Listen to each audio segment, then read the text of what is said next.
Ladies and gentlemen, thank you for tuning in. Man, life has been crazy recently. Our lives, the world's life, things have been nuts. The world's life. Yeah, the world's life. But thanks for tuning in. I am your host, JD, and my co-host, as always, is Kat, the hot and funny one. She's the reason people come to watch. I'm just the shitbag that sits next to her. Oh, but you have facial hair, so you're hot. So it's cool. Well, something. If Did you you see say my so. shirt? I wore it just for you. What does it say? Girls love the curls. Do you mean pubes? No, I'm not talking about the homemade dental floss or whatever you call it. No, I'm talking about facial hair. So normally we have a specific drink we're going to do every night, every episode. We're doing a little bit something different. Number one, I really need to drink a lot of water because I'm so dehydrated from work today. So whiskey has water in it, but I'm just going to be doing whiskey on the rocks. I'm going to be doing some Buffalo Trace. But I'm going to be also, this is one of my favorite whiskeys. I'm going to be doing it in solidarity with everybody that's going to Ukraine to support them. Well, we're going to touch a little bit on that. You know, we try to stay away from touchy subjects, but we'll touch a little bit. What are you drinking, babe? I am drinking my diet drink of choice, which is the Dr. Pepper cream soda, Coke or Zero, whatever it is, and Blackheart. I bought this Blackheart for JD's birthday for a present for him, and I've drank so much of it that he's told me I have to buy him a new bottle. So I said, fuck it, I'll just finish the rest. Yeah, because I haven't had any of it yet, and it sucks. That was my birthday thing. She took it all over family functions. It's real good. It's just retarded. In my defense, it's real good. I'm gonna buy him another bottle, a smaller bottle. So we're gonna get moving, man, because I'm ready to bring on. We're gonna be bringing on a guest here after the sponsor spots. Mark Dudek, the Hardscape Hacker. Really, really cool shit. I'll let him tell you about it here shortly. So let's go ahead and get these sponsors knocked out, and then we'll be bringing him on.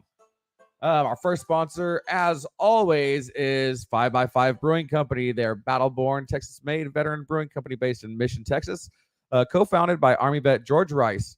With beers like the 40mm Stout, Brunette Bombshell, and Fubar, it's no surprise this brewery is taking over the Texas markets from the valley to the coastal bend and now Central Texas, Bryan College Station area. They're moving all over the place. We went to JD's hometown the other day to have a couple of drinks with my parents, and I was like, I wonder if they have 5x5. And JD's like, no, they don't. Yeah, they did. They had two different kinds. It was freaking awesome. So we had a couple of Brunette Bombshells. And yeah, ask your local bar, restaurant, or grocer to start carrying 5x5 Brewing today. You can find them at 5x5brewing.com, facebook.com/5x5brewing. Call them directly at 956-445-5421 or email them at info@5x5brewing.com. While we're on 5x5, our sponsors, one of their minority owners is Ukrainian. Wait, he owns a minority of the company, or yes?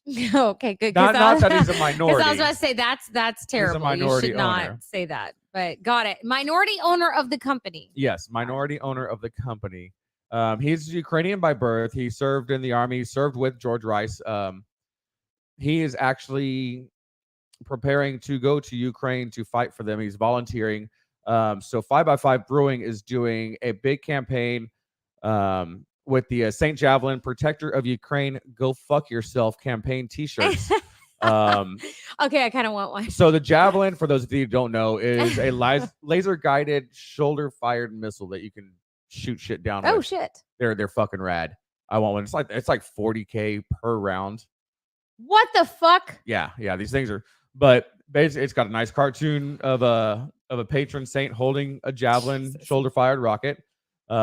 And in Russian it says "Go fuck yourself," or in Ukrainian it says "Go fuck yourself," just like they told the Russian ship to do. But all the proceeds, all the profits sold from these shirts that they're selling at 5x5brewing.com are going to help this soldier and other soldiers. It's paying for their trips, it's paying for their supplies, anything they need, and then anything that's left over after that's done, they are donating to the Ukrainian army to help them maintain funds and everything while this shit goes crazy.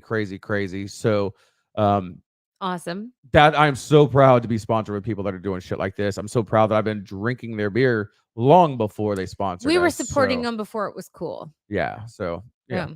we went totally hipster Yeah. on that one. But we're gonna move on with our sponsors. Just go to 5x5brewing.com and go check out that shirts for a limited time. I think it's like $25 a pop. That's cool. It's So- cool. Like I might have to get one. Oh, we're already ordered. That's when I'm playing around with this thing. So our next sponsor is OMOG Construction, founded by Marine vet Seth Knox and Matt Anders. They are general contractors servicing the greater Houston, Texas area with a focus on concrete. No job too big or too small. From residential and commercial to industrial foundations and pads, OMOG Construction has you covered. You can find them at omogco.com. That's omaco.com. Facebook.com/OMOGCO or Instagram OMOGCO. That's one Mexican, one Wedo. For those of you that haven't paid attention in the past, Wedo is Spanish slang for white dude. And that is it for our Yeah, and sponsors if you this don't week. know that means you haven't watched the show, so you don't know to go to StreamYard.com. Oh, yeah. Hey. Yeah, go to StreamYard.com/Facebook. Give them permission to see your name. They don't see anything else on your Facebook profile except for your name and your profile picture. That way we can see who's trying to talk to us in the comments that are live. And since this is pre-recorded, I can't give you a fun little nickname, but we'll just call you... We're just going to say go fuck yourself. We're going to stick with that theme because it's the theme. They're loyal. Obviously not. I mean, loyal-ish. So we're going to go ahead and bring on Nothing Mr. like Mark loyal for a Dudek. price. So what's going on, Mark? Welcome to the show. Hi, Mark. Good evening. Thanks for having me on. I've been waiting for this for a while, so I'm humbled to be here. I don't know who's going to make comments if you're not there. I know you're one of our biggest commenters. We have lots of people that watch, but the people that my actually God. comment, You had some you are awesome top freaking two. dad jokes, man. That was epic. Oh, it was epic. Thanks. I appreciate that. I loved it. Oh, that's so tasty. So first off, what are you drinking tonight? Oh, I think my internet's kind of goofing. What was that now? I said, what are you drinking tonight, brother? Well, I've been I contracted something over the weekend. I don't know what it is, so It's COVID. I'm chilling with the soda tonight. Yeah, definitely, and some Vicks Dayquil. So I'm doing shots of that and some regular Coke. Ooh. Yeah. So Coke and Vicks Dayquil. That sounds That's like the a good breakfast at Champions. That's Right. That's the good stuff there. So as I briefly mentioned, you're known as the Hardscape Hacker, and you have some really, really rad grills and I'll let you talk about it. So like we do every time we have a guest. That's a grills like business what owner. rappers wear? Yeah, for your Got teeth. it. Nice. You get 3 minutes to pretty much tell us everything you want to know about you and your business, and starting now. Well, all right. Excuse me. See? COVID. COVID. It's COVID. Yeah, exactly. He's got rabies. I spent 10 years in the Army right out of high school. I was in 3 separate times. I didn't learn the first 2. Been stationed in Germany, deployed to Iraq, stationed at Fort Hood, Texas, stationed at Fort Sill, Oklahoma. Met my wife in Fort Sill. When I got out of the military for the last time. We're losing you, Mark. I think it's my internet. It's been kind of wompy all night. So after I got out the last time, after my deployment, I went back to Daytona Beach, Florida, where we were living before I went in, and got a job as an electrician's helper. So I got into the electrical field, did that, worked my way up to electrical foreman / superintendent after about 13 years of doing electrical work. God, this glare is terrible on my glasses. And decided after a couple of years after that, I was done. I was burnt out on the trade, wanted to get out, and came across the opportunity to learn how to do this hardscape thing. Like most people, I had no clue what hardscapes was. I had heard of landscapes, so I kind of figured it was something similar to that. Looked into it and did some research and found out that it was the difference between hardscapes and landscapes. With landscapes, a lot of people call it either landscapes or softscapes. Is something that can be moved. You can move grass, you can move bushes, you can move plants, you can move trees, et cetera, et cetera. With hardscapes, it's something that cannot be moved once it's there. So you've got walkways, patios, outdoor kitchens, water features, fire pits, retaining walls, things like that. So those are hardscapes. So I got the opportunity to learn how to do this utilizing my GI Bill. While I was living in North Carolina, they flew me down to Ocala, Florida, which I'll get to later. Did you say California? Ocala, Florida. Ocala, Florida. Oh, I thought you said California. Ocala, Florida. No. Ocala. We're about an hour or so north of Orlando. So they flew me down here, put me up in a hotel for 2 weeks. I learned how to install and work with the types of concrete that we use. It's a special mixture. Learned how to do every element of what we do. We did a retaining wall, an outdoor kitchen, a patio, a walkway, a seating area, a fire pit, and a water feature. What's the website and Facebook page where people can check this out? Because I was like many of us, Kat and I spend a lot of our nights when we're laying down getting ready to go to sleep. Oh yeah, as you were talking, Facebook, I was making a list of shit that you're gonna have to do for us. And yeah, so I was laying in bed one night, and I saw one of your posts with it was a fire pit that looked like a tree stump that was carved out of concrete. The front door. Oh, I showed you this. It's been a while since I showed you, but yeah. And then like the whole like surrounding bench and everything looked like trees that were carved out, like fallen trees that were carved, all made out of concrete. So what's a website and Facebook page where people can check this stuff out? The Facebook page is Facebook/CSD Hardscapes. The website is www.csdhardscapes.com. Check it out, folks, because it is write it down. Super rad. I've got a list. Like I'm impressed. Like how you make cement look like legitimate trees. Like not. That is so cool. That is right up our alley. Like this is shit you'll see in Disneyland. But you're like that kind of quality. Water feature. Yeah, I'll take one. You're like a yard Imagineer. Fire pit. Yep, definitely want one of those. Grill. But believe it or not, when go ahead. I'm sorry. No, I was gonna say JD wants an outdoor hibachi. So if you can throw one of those in there, he'll probably hump your leg. We can do it. Oh yeah, I want the hibachi. I want the grill top. I want the actual like fireplace where you can just heat it up and sit outside while it's cold as shit. He'll do some like I'll do some really sketchy some PG-13 stuff first. Oh yeah, for a hibachi. Total TVMA. Well, let me ask you this: Have you thought about getting a pizza oven? Outside, like a brick oven? Outside, yeah. No, oh, yes, like shit. a wood burning pizza oven. The latest thing that we're doing is we're taking a pizza oven insert and building around it so that it looks like that pizza oven is encased in a tree. Oh my god! So you can just shut up now and clean out my bank account. Take my money. Yeah. I'm like, what tax return?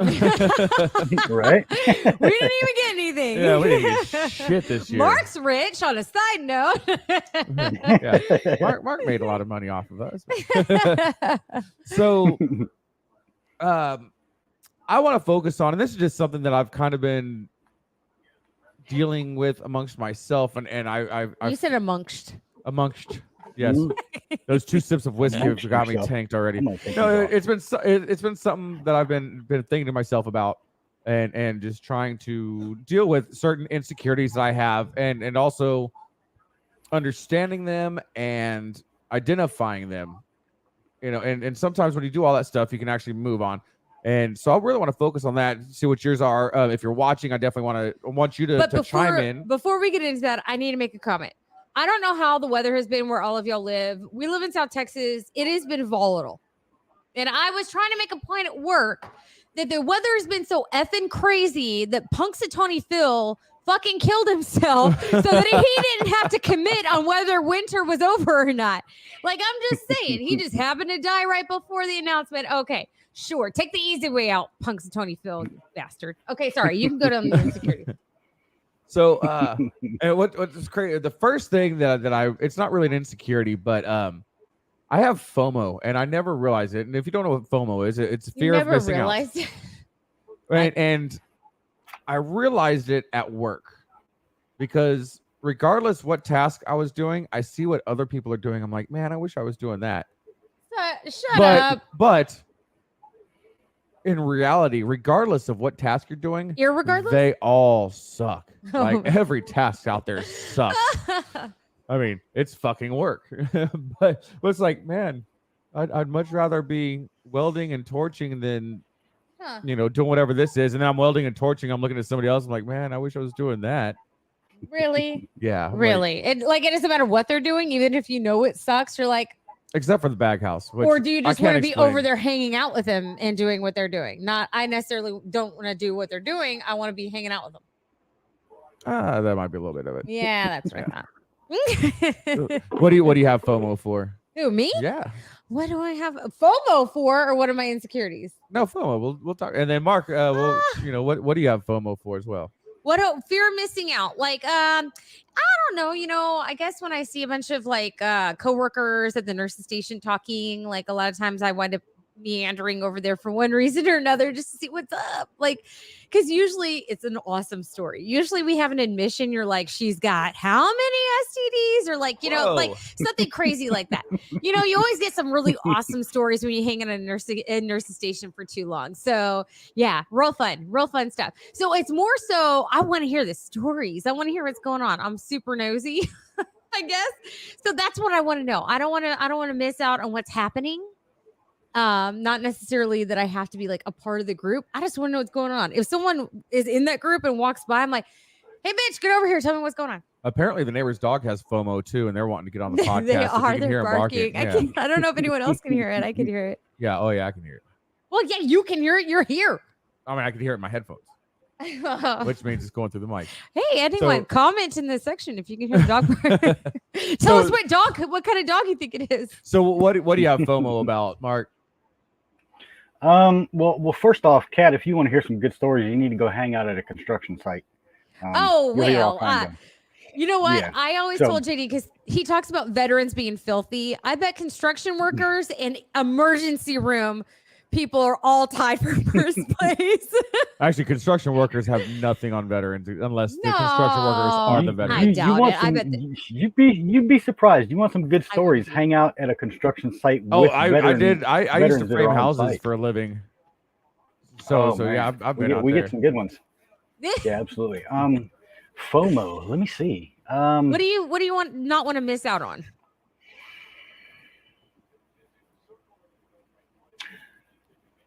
Enjoying life, really. I do. Sometimes I get worried that I'm staying so busy and working so hard. I miss out on the enjoying the small things. Like I'll give you a perfect example. And I still, it's something I regret to this day. When I was doing electrical work, I was traveling. Me and a group of us from when we were living in Tennessee. A group of us, I think there was 12 altogether, went down to South Louisiana for a calendar year, and it was fun work, doing electrical work on barges and tugboats and things like that. And the money was great, but I was away from my family. So during that year, we got to a point where we were super busy. We were working 12 hours a day, 7 days a week for that calendar year, which looking back sucked. But yeah, I was a lot younger and could handle it then. But during that year, my daughter graduated high school, and I was down there working and didn't attend her graduation. I got to see it. They streamed it live, luckily. So I did get to see it, but I wasn't there because I was too busy working. So, I think JD can relate. It was a lot like that. I did 12 years in the oil fields, and he missed the birth of one of our kids. One of our kids. I missed the birth. Christmases. first steps, first Right. words, a lot of firsts with all three of the kids. Actually, mainly Just the first two. The first two. Yeah. I missed Just the some first two. with our youngest, but Not much. I can definitely empathize or sympathize, or whichever one is the right term with that for sure. Yeah. Yeah. Absolutely. Yeah. I can totally see that. I mean, I work a lot, but I've always worked close to home. So to me, even if I don't see something or whatever, I'm there that day at some point. So Right. I honestly can't relate, but I get the point of like missing out on life. Like JD and I both work a lot, and we're finally in that stage in our lives where we can. We're not making babies anymore. We're growing kids. So it is our time to kind of focus more on our careers. And I think sometimes we miss out on just living life. Like we don't really take vacations very often. We're one of those people. It's like we take a vacation once, maybe twice a year. So And most of the times our vacations are like 3 or 4 days. It's not like our like employers 2 week love us. vacations. They want us because we're like, yeah, well, we're gonna take a 3-day vacation twice a year. How much do you want to make? Like, yeah. Right. But I think my FOMO goes back, I think, to even when I was a kid, because I can remember like if you had older siblings and you wanted to be involved. If my parents had guests over, or if my older siblings had guests over, and it was my bedtime, I would do anything and everything possible not to go to bed so I could stay up and I could see what was going on. I'd be pissed off that everybody else is having fun and I'm not. And like, well, and the way your grandma made it sound, you were the life of the party. Oh yeah, when you were a kid. So. Oh yeah, especially when I got a hold of Grandma's cough syrup. Oh my Lanta. Oh my Lanta. Some things never change. A little hot toddy, a little Dayquil, like Mark. Mm-hmm. Buffalo Trace. You did COVID before COVID was cool. So, Mark, we'll go to you next. What insecurities can you think of that you have that you kind of want to work on, and then we can make fun of it? I think for the longest time, I was in that stage where I compared myself to other people. You know what I mean? I wasn't as good as they were. I haven't been doing either, the military or electrical work or now hardscape, and I haven't been doing it as long as them.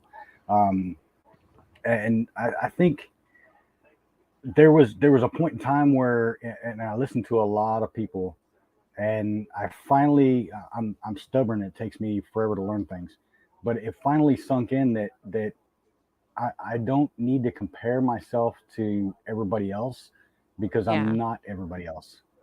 You know what I mean? That makes sense.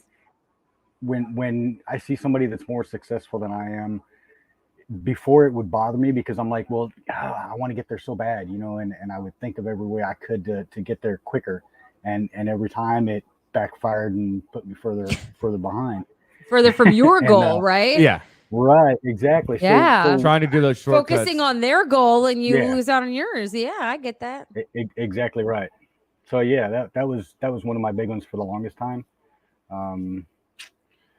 I think everybody does that, though, whether they want to admit it or not. Everybody compares themselves. I don't know. I'm not saying I don't compare myself to other people, but I think my biggest competitor is myself. Like, I'm a very type A personality at times, where I'm a perfectionist. I wouldn't call myself a type A. I wouldn't call myself OCD. I'd call myself a perfectionist. So I strive for this perfection that doesn't really exist. So it's not necessarily like I'm comparing myself to someone else. I'm comparing myself to where I think I should be. And I think that's hard, because I don't think I'm ever going to achieve that. And I beat myself up. Like, and JD's seen it. Yeah. If I lose a baby in the NICU, I am dissecting every second of that code on what I could have done faster, better, more proficient. And I beat myself up when I really shouldn't. I mean, obviously, if we lose a patient, there was no saving them, but even still, I just feel like there's something I could have done better. I think I've definitely compared myself to many people, or tried to held people up on a pedestal that I shouldn't have, and it's happened throughout my history. But interesting enough, I also suffer from the exact opposite, where I expect everybody to have the same work ethic or quality of work as myself. Like, if you don't do it this way, Exactly. every time it's gonna fucking piss me off. So every interview I've ever been to, and they say, "What's your biggest fault?" And most people are like, "I care too much," or I'm whatever. And I'm like, I expect me out of everybody else. I expect everyone to perform at the level I do. And I realize that's not really fair to anybody. Not to me, not to them, nothing. So yeah, I totally feel you. Yeah, it's just, but I think I've finally reached an age, or I just beat myself up so much that it's just like I accept it. Like, all right, other people aren't the same. Yeah. I'm not as good as some people. Other people aren't as good as me. You know, the second group is much bigger. But those three guys, they're just not as good. Yeah, I'm just kidding. No, there just comes a time where you just have to fucking let go of a lot of that shit. Right. And that was my biggest fault as a manager, as a supervisor, was expecting me and my, oh man, that's rough. Because if you are a type A personality, if you are a perfectionist and you're expecting that and your employees, you may as well motherfucking quit, because you're never going to get that ever. And I learned that the hard way. Oh yeah, man, I feel that completely. As an electrical foreman and superintendent, I went through all of that. I've always had, I feel a good work ethic because it was ingrained in me. I mean, I grew up, my parents got divorced when I was young. So I grew up with my mother, who worked 2 jobs, to support us. So when I got into a leadership role, I was always the first one on the job. I was the last one to leave the job. I was there. I gave up lunches 90% of my time, to make sure that the job got done. And when I first got into a leadership role, I expected that out of all my guys. And I learned real quick that, that's not going to happen. Yeah. Well, Mark, I got to say, your mom's going to be on my prayer list tonight then, because that's a hard life. Yeah, if she put up with your ass. No. Right? I'm just saying, working multiple jobs to support your family. I mean, JD's dad did. JD's dad always had a couple jobs. And then I came from a household where both of my parents worked, and they worked a lot, like JD and I do. So I feel you. Like JD and I were both raised on a very strong work ethic. Of course, JD was raised, you're the man, you support your household. And I was raised where there was 2 incomes. The woman helps her family, helps provide for her family. So it's a very interesting dynamic, to say the least. Fortunate enough, I was raised with both of those. See, so you're like, oh, okay, I can relate on both. Exactly. So it's interesting. Like I think for the most part, we have the traditional family values where I am the head of the house, but that doesn't mean I'm the boss of the house. There's a lot of give and take. And I don't think who brings home more money has anything to do with who is the head of the household. No. I think it should be, and honestly, I hate to, I don't give a fuck. I think it should be the man. I think he should be the one leading his family in prayer, leading his family in everything, even if he doesn't make more money. It doesn't, and the kids don't know if he makes more money or not. Not that I'm not saying you don't make more money. I'm just saying, but you're talking about leading prayer, stuff like that, and I don't want to get into religion or whatever, but church last week, or 2 weeks ago, the pastor said something. He said relationships aren't 50-50. Relationships are 90-10. What? Because sometimes I'm the 90% to your 10 because you need that 90. Sometimes you're the 90% to my 10 because I need you to be that. So it's not a 50-50. I always saw marriage as 100 and 100. I always thought you had to give everything both ways. Like, you get 98% just because I like to fight you sometimes. You know that I gotta keep that 2% just to say you know fuck that thing I only do on our anniversaries? That's my 2% I don't give you. We will let your minds go wild with what the possibility may be. Who wants a mustache ride? So don't forget to be putting in the comments what you think of what we're discussing of our insecurities, what your insecurities are as well. Obviously, if you agree with our insecurities, make fun of us if you want to. I don't give a shit. That's kind of what we're here for. This is actually a lot more serious than I was expecting it to be. Normally Oh. we go way off the deep end, and I was expecting that to happen, but it's just a good conversation. I'm enjoying it. What? I go off the deep end? No. What's So- happening? All right. So now it's your turn. Super. Okay, so I'm gonna go with the oldie but the goodie. I'm a girl. I have physical insecurities, but I'm not. So I was overweight for a long time, and I wasn't even insecure about that. I was insecure about other things, like my smile. I had, and my teeth were kind of like British people's teeth, and so I got Invisalign, and it's weird because as I fix things about myself, like there were parts of my personality that I like purposefully was like, I'm going to change this. I don't like this. It's toxic. JD knows. I would drink whiskey and take shots, and I would start fights all the time.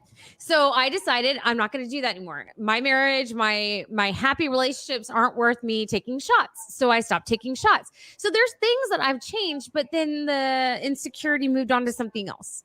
So sometimes it's personality things, sometimes it's physical things about my body. But as I fixed them, like I was overweight, I lost all this weight, but then they changed. And actually, I beat myself up more physically since I've lost the weight than I did before when I was overweight. Well, that's because you fucking murdered yourself. So it's funny. People ask her how she lost the weight, and nobody ever likes the answer because her answer is diet and exercise. Yeah. So And she I was get the up. same response. It's this. Oh, like I don't have a fucking. If I had the magic pill that got you skinny, I would have never been overweight. Yeah, dummies. and our house would be paid off. Exactly. But this dumb bitch would get up at like 4:30 in the morning to work out. Who And the I fuck actually does still that? do. So I got back purpose? on it. Now, before work, I wake up at 4 a.m. I leave the house by 4:30. I've got a 5 a.m. class I take before I go to work. And JD thinks I'm fucking, but I have goals, people. That's the point of this. Doesn't matter where your insecurities are. Set your goals and you can fucking fix it. That's the point of this. It's supposed to be a motivational speech. When my goal was to lose weight, when I finally Amen. lost weight, my goal was to just see my wiener when I look down. I can always see his wiener. I don't know what he's saying. You didn't have an obstructed view. So is that your body insecurity? Is you just wanted to see? Yeah, your, I just wanted to see my wiener again. Me too. Every day I'm like, it's been a minute since I've seen that wiener. I don't know. You got to lose weight for me to see it. I don't care what you got to do. I just want to see that wiener. And that's why this works. So, Mark, do you have any physical insecurity? I think everybody does, right? That's not a girl thing. That's like an everybody thing, right? Oh yeah. Yeah, absolutely. Absolutely. Some of my recent ones I'll give you is when I was down in Corpus Christi doing electrical work. Hey, Yeah, right. I know where that is. After years of being on the road, eating terrible junk food, fast food, the everything that was bad for me, basically. The quick meals. When I was down in yes. Corpus Christi, yeah. When I was down in Corpus Christi, I had my first heart attack. At shit. let's see, how old was I? 36, I believe I was. Oh shit. Yeah. So after that, I got a stent put in, and they put me on medication for blood pressure, cholesterol, blood thinners, all kinds of stuff. Since then, I've noticed that my smile has gone to shit. Oh yeah. It's really affected my teeth, so I've got to get a lot of work done. So I got a real sense of insecurity about that because I love to smile, Yeah. and now it's difficult to. Mhm. So that's I think that's one of my biggest ones right now. Oh, you froze. Give me. He's thinking. Give me a second. So yeah, I've developed the beer gut, the dad bod kind of thing. So Okay, I know don't that's something Hey, I don't need to- knock the bod's dad bod. Don't knock the dad bod. It- Don't- I Oh, totally. No. I'm rocking it. Believe me, but I mean, you've seen those memes on Facebook. Like Shrek brought in more money with his dad bod than Magic Mike did. So stop. yeah. No, exactly. I totally it's like understand the the- smile thing. Too. Yeah. Oh gosh, yes. Um, It's like the meme I always see. This is I didn't choose to wake up and be this damn sexy. It just happens. So back when I was overweight, I would tell people like, I can't be beautiful, smart, and skinny. That wouldn't be fair to humanity. There you go. One of my front top teeth, the ones that you see when you smile, it's fake. It's a prosthetic tooth that I had an implant put in. It was, and before it happened, I killed the tooth initially in football as a kid, and then whenever you kill a tooth, it turns like brown. It stains from the inside out. Gray. It's a gray color. And when I was in the service, they drilled out the back of it and bleached it from the inside out, matched it to the same color of the rest of my teeth. Yeah. Hell yeah. But I was at Lackland, which is a training base, which is a training dentist, so they did it too thin. So then when I was in my motorcycle wreck, it split the tooth right in half. Yeah. And it just disintegrated the tooth. And then really. I literally pulled half. It split half up and down. All the way up into the gum line. So I pulled half of it out. And then until I got it fixed, anytime I was talking to somebody, it was like this with my hand in front of my face. I wouldn't smile. And he kept saying, I look like a... And then he lost his tooth on the side, and he kept saying, I look like a pirate. I got meth mouth. Or that. He'd say that. But a lot of people don't realize there's other medications that actually wear down your calcium deposits in your teeth and actually cause that. Yeah, it causes what they call soft teeth, and then they just disintegrate. Right. Really, and that's what happens. And the first one I lost was the same as JD. The one of my two up front. One of them, I was eating lunch one day on a job site, eating a New York pizza, and like the one of them just split in half, and I didn't even realize it. I was chewing on the pizza and I bit into something. I was like, "The hell!" And I pulled it out, and it was half of my front tooth, and I was like, "There's no way." So I ran in the bathroom and looked, and that's when it started, and then since then it's been nothing but downhill. But eventually I'm gonna get them. I'm gonna get them all pulled and get denture. Implants. Implants. I don't blame you. Implants are awesome, but they are. Yeah. It's painful. Pricey. It's pricey too. It's pricey too. It's pricey. It's painful, and it's a process. Yeah. But there's definitely. I think that self-awareness and self-image, I think it morphs and migrates over time. Like I said, you're gonna fix your teeth, and you're gonna find something else, and you're gonna be like, all right, now what are we gonna do about B? We fixed A. I think one of the things I want to do as far as my body, I want to get like probably at least 13 of my tattoos removed. Are you serious? I thought you were going to talk about the hair. You talk about your hair all the time. Well, yeah, my hair. Oh, no, but I found a solution for you online. So I don't know if anyone knows this. Matthew McConaughey was going bald. Do y'all remember this? He had a very high receding hairline and had a big bald spot in the back. I found out what Matthew McConaughey used. I read an article with him where he was doing, and he's like, I'm not paid by these people. I'm telling you it works. It takes 10 minutes a day to massage it into your scalp. But look at his freaking hair now. He has beautiful. And I was like, all right, I'm going to read this whole damn article and find out the name of this, because JD talks about his hair all the time. Was it a sponsored? No, article? He's not sponsored by them at all. He didn't get it free, nothing. He started using it when he was a no-name actor. So that's what speaks volumes. And I will tell you later. Because I'm not sponsored. And if it works, y'all are going to see the results right here on Subpod. I will take before and after pictures of JD's bald spot, and we will compare it a year from now. Yeah, my hairline is retreating. Is it going to your back? It's just like... but it's not good. That's why I shave my head and wear hats now. I used to hate wearing hats. Make sure you send me that info as well, Kat. Absolutely. my hair is in a tactical retrograde. No. There you go. All right. Mine went from the top of my head to my ears and my nose. See, that's retreating. Okay, then it's going somewhere else. Yours isn't going anywhere. I get those else. Random long hairs on my really ear. do. I love pulling them off, and JD sucks. gets so pissed off at me. I love it. And then he gets random ones on his shoulder blades, and I'm like, aha! It's like this long. I'm getting that bastard. I'm a fairly naturally hairless dude, but I get like these random stringers. It's like I feel you. Well, I was talking. Okay, so my mom brought it up, and I was like, "Oh, thank God, it's not just me." I had my third kid, and I started getting what my sister asshole Amanda, and I hope she's watching, lovingly refers to as goat hairs. So on my chin and on my neck, randomly, I get these really hard hairs or very long hairs, and it didn't happen until I had my third kid. Well, my mom was like, "Well, yeah, I got to do that for my chin hairs," and I was like, "Oh, thank God! Why don't women talk about this more often?" Because I felt so terrible about it, and then I realized apparently it's a normal Do you really feel hormonal bad? shift. Okay, you know what, Baldy? I don't want to hear you. Can give me a hard time, rude, No, I had to make the sound. mean, so fucking mean. I'm not giving you a hard time about your shit. Thanks, hun. I don't have an insecurity about her or anything. Well, funny you bring that up. I know. I get goat hairs. What the fuck do y'all want from me? At least, oh, damn it. Stupid babies. So, what other insecurities are might y'all have? Insecurities.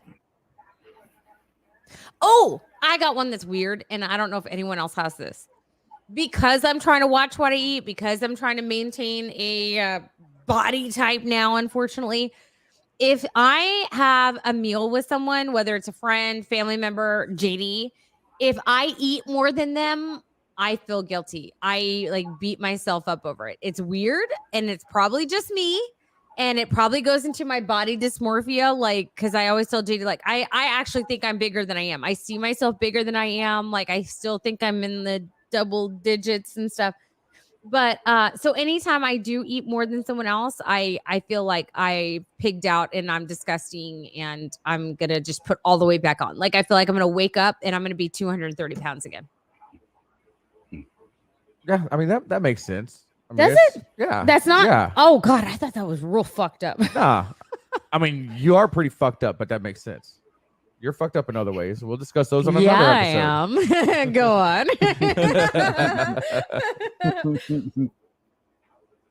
I think when I'm eating, even if I have my mouth closed, if I'm eating in public, I cover my face when I chew.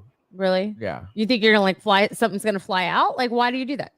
I don't know, but it's some kind of Weird eating. I think thing? I think it's just carried over from when that tooth was all fucked up. You think that so? Huh. Do you have any eating issues, Mark? No, not at all. I don't think anyway. Fuck you, Mark.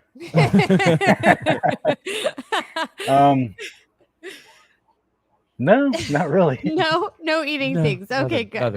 nothing. I enjoy eating. Oh, I definitely enjoy it, but yeah, I don't know why, but I cover my mouth. And it's not if I'm in the house and even if we have company here, I don't do it. But if it's in public is when I do it. And I don't know why. And I know another insecurity I had, but it's kind of going away, thank God. I guess I used to think that I had to be one of like, I didn't want to be, especially was going to an event, I didn't want to be the least dressed, like the most down dressed person at the event. So I'd wind up showing up being probably one of the most dressed up persons there, like makeup, hair, like attire.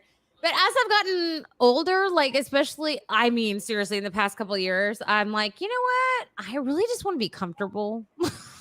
So that insecurity is kind of dissolving, which is nice. Your Zaya collection. Yeah, like I used to want to. Yeah, yeah. So I'm more on workout clothes mode now because it's like sweatpants and yoga pants and comfortable tops and either flip flops or tennis shoes. But yeah, even like footwear. Like before, I would wear shoes that I thought were cute. Now I'm wearing the ones that I can wear for a long period of time. I'm wearing them for comfort more so. So I'm kind of glad that's going away. I think that's a good thing. I wear steel toes and Adidas. I used to have that. I was real bad at like if we were going to an event and I knew it was just a casual, everybody's going to be in jeans and t-shirt. I would wear the nicer jeans. I wouldn't wear my work jeans because they were all torn up and stained and whatnot. Yeah. But I would pick out my nicest pair of jeans, a nice like polo shirt and my good tennis shoes that weren't all jacked up. But Guys Now, are so funny. I picked up I'm my the same good way, you jeans and know? my good pair of tennis shoes. Right? We Taylor do says. have good jeans and good He tennis does shoes. say, yeah, it's so I funny. grab the jeans that aren't stained and don't smell. And You don't always have- keep that one pair of Not jeans on wrinkled. standby. Yeah, and so I serve behind the scenes Wait, at my hold on. church, and I have to wear black pants, Yeah. and I hate black pants so bad because if it gets creased or anything in the washer and dryer, it leaves these white lines of creases, and they're summer creases where some are here, some are there, and I can just like. In my brain, everybody is staring at those creases, and No even one if you sees it. iron them out, you can still see those lines. You know what JD does also? If he's having a good hair day, you'll see his hair. If he's having a bad hair day, you see that hat. I always wear a hat. He wears the hat when he has a bad hair day. I have bad hair days 90% of the time. No. When you have a good hair day, your hair is out and you don't put the hat on. But that's how I know you're having a bad hair day. You're like, fuck it, just gonna wear the hat. Or if he runs think out of about time. it, I just wake up, throw a hat on 90% of the time. The only time I ever comb my hair is if we're going to do something nice. Oh, well, that makes you feel better. Yeah, I just wear a hat. I only I'm the- put a hat I'm the on if hat I'm going guy. outside. I have another insecurity. Oh, really now? I know, I'm like 1,000. Well, you aren't coming up with any. Do tell. When I go to, and I found out what it's called, by the way, because I was talking about it. If I go to an expensive restaurant, I feel like the waiters and waitresses are judging me, like I'm not good enough to eat there. But I found out that that's called imposter syndrome. Like you don't feel like you deserve what you have. So yeah, I looked it up. I was like, hey, am I the only one who does this? But yeah, if I go to an expensive restaurant, like we've gone to 5-star restaurants, and it doesn't matter how nice we look, I mean, we are spending all of this money there. We have the money to spend there. But then I feel like the waiter and waitress who are working there, who probably can't afford to eat there, are judging me, which is so fucking weird. There's a caveat to that. We saved to go to places like that. Yeah, it's not like we have money to go there that occasionally. night. We're not going to have money for rent tomorrow. Right. I know a guy that specializes in imposter syndrome. If you would like me to connect you. Oh very, my very God. good friend of mine. Say the name. James McNeil. Yep, I know that guy. Of course you do. Yeah. I think I've dealt with Very, imposter very good syndrome in multiple scenarios. When I first started a business, when I continued to run the business, when I built more and more of the business, it's just it's always like, you're supposed to be the expert in your field, and if you own a business, you in one degree or another, you are the expert in the field. But you're like, man, I just started this. I'm running it out of the garage. Do I really deserve to charge this amount of money? Because it's in my garage. This is, I'm not a real company. It's a, so those insecurities as a business owner definitely kick in. Well, and in your defense, the first time you started it, you didn't do your due diligence. Oh, and it failed. Oh, yeah. So your second time around, you probably thought at all times you were failing, even though you weren't. But even when the business was getting to the point where it was steady and growing month to month, it's still like, okay, I'm out of my house. I'm using 500 square foot of the house. Yeah. So am I a legit business, or am I a hobbyist? That's always in your brain, even though it's paying the bills. I'm writing myself a paycheck. It's still, you have that imposter syndrome. What do you think, Mark? Like with the hardscaping, do you have imposter syndrome at all?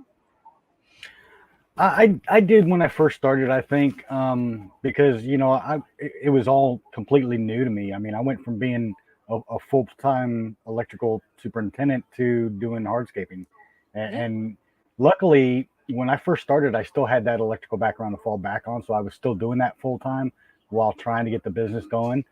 But yeah, I mean, it was difficult because it was new to me, and it was difficult, like you said, to charge what I was told I should be charging as opposed to what I thought I was, my perceived value was.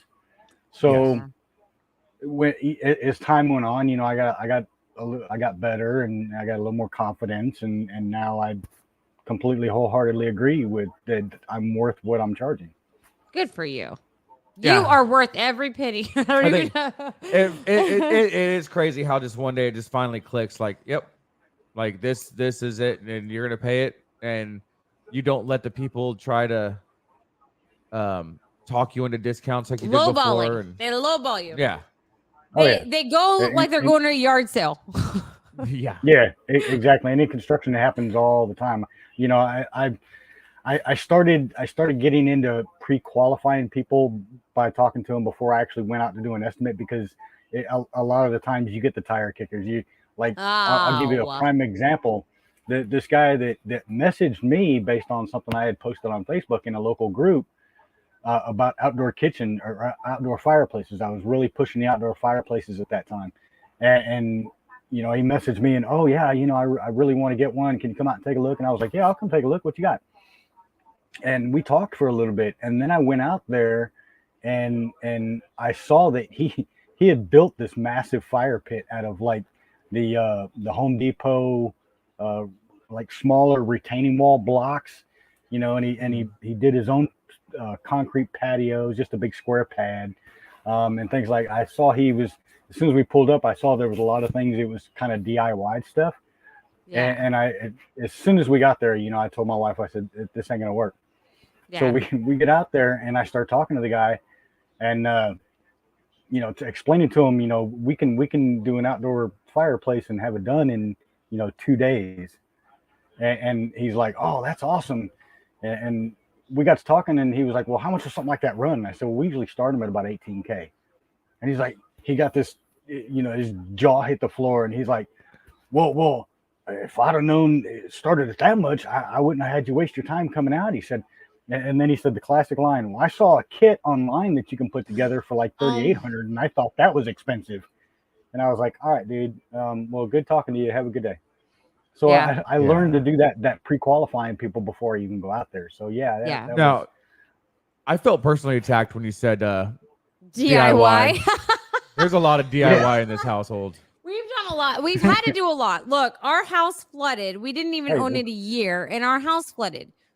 And then the insurance company did not give us enough to fix our house. It's not like we chose to do this. One, we planned on redoing the house as we could afford it. It didn't happen that way. House flooded. We had to do repairs on it.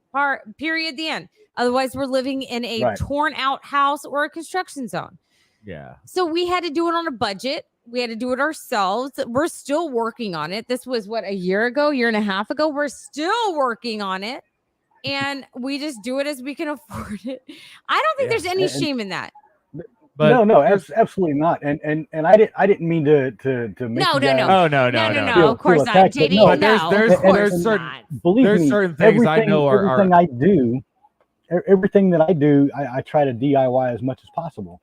But the reason I led with that was because when I go somewhere to do an estimate and I see that there's a lot of DIY stuff going on, I know right away that they're not going to want to shell out the kind of money that I'm gonna exactly. But I mean, we never had a contractor come here and say, well, how would you fix this? Oh, that's how you'd fix it? Okay, I'll just do it myself. We never did that. That's what so totally for. Right. If you call someone out to your house, you do that with the anticipation of actually hiring them. So I totally get what you're talking about. I'm just trying to put JD in his place. Like, if it was up to us, we would have hired a crew. And like, we need our back fence done. JD thinks he's going to do it. The fuck he is. He doesn't have time. I don't have time. We'll hire a motherfucking crew. That's what's going to happen. There you go. Don't look at me like, I heard that your inner sigh. I don't want to hear it, man. We're hiring a crew. You don't have time to do it. You have 4 days off. You're going to do it in your 4 days off? Yeah. Motherfucker. No. It's only a 3-day job. When you own a house, it never ends anyway. It's never ending when you own a house. Right? My parents are like, so how do you like the house? I'm like, what the fuck? Like, who buys a house? Like, you have to pay for everything. I want to rent a house again. Fuck that. Oh. Like, there is so much you have to worry about when you own a house. Like, they should teach classes on this. Fuck equity and responsibility. Oh, guess what? The AC is going to go out in your first year. So good luck replacing that bastard. Like, son of a bitch. Like, how someone teach a fucking class on owning a house? Yeah, I mean, would... it's just like the classic, when you're living with your parents and you're 15, 16. Oh, I can't wait to move out and get on my own and make my own rules. And then you get on your own and you're like, shit, I want to move back. Right. I wasn't expecting all this. So my girlfriend at work, Brianna, was like, you know what? When I thought about when I was growing up, I thought I love Target. When I grow up, I'm just going to go to Target randomly on any day I want. She lives like 70 miles from the closest Target. She lives in Beeville. and the closest Target is here in Corpus Christi. Beeville. So she's like, so now I'm a grown up and I'm like, is it worth my afternoon driving an hour plus there, an hour plus back just for Target? She's like, no. She's like, I've been to Target maybe one time a year. She's like, and I look at my younger self like, you stupid. You know what? She's like, and I get it. Pretty much, I think everything that I said when I can't wait till I grow up until I can whatever the thought was. I'm pretty sure at this point I'm like, yeah, fuck that. I was an idiot. Wait, what about seeing my boobs? I mean, that's always a good thing.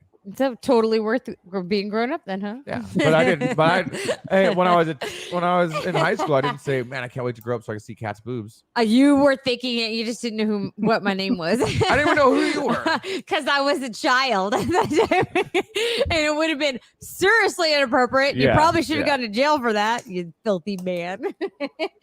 Why are you putting me in this? I don't like where this scenario is going. I was 8 years old, you dirty bastard. I didn't even have boobs when you were having those thoughts. I didn't even have boobs when I was having those thoughts.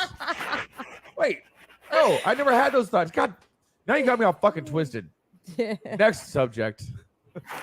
Moving on. Terrible. Anybody else have an insecurity besides my 17?